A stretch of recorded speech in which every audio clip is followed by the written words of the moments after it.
उत्तराखंड जो अब अपने रजत जयंती वर्ष में प्रवेश कर रहा है, केवल प्राकृतिक सौंदर्य के लिए ही नहीं बल्कि साहसिक नीतिगत फैसलों के लिए भी देश के अन्य राज्यों के लिए एक मॉडल स्टेट बनकर उभर रहा है।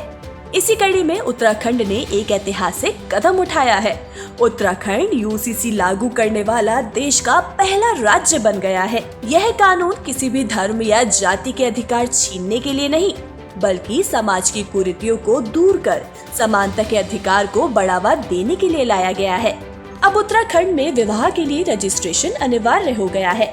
यह अनिवार्य पंजीकरण किसी को भी अपनी सही पहचान छुपाने का मौका नहीं देगा। धोखे से धर्म बदलवा कर शादी करने वालों पर कड़ी कार्रवाई होगी, जिससे लव जिहाद जैसी घटनाओं पर अंकुश लगेगा। लिव इन रिलेशनशिप में रहने वालों के लिए सरकारी रजिस्ट्रेशन कराना अनिवार्य है। ये कदम न केवल इस रिश्ते को कानूनी दायरे में लाया है बल्कि धोखा देने के अवसर को भी समाप्त किया है, जिससे महिलाओं के अधिकारों और कानूनी सुरक्षा को सुनिश्चित किया जा रहा है। यूसीसी का सबसे बड़ा लाभ महिलाओं को समान अधिकार देना है।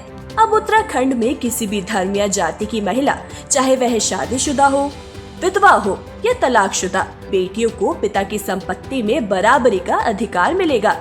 इसके अलावा शादी की न्यूनतम आयु को सभी धर्मों के लिए 18 वर्ष निर्धारित कर दिया गया है। यह कानून प्रदेश की बेटियों की सुरक्षा और भविष्य को मजबूत करता है।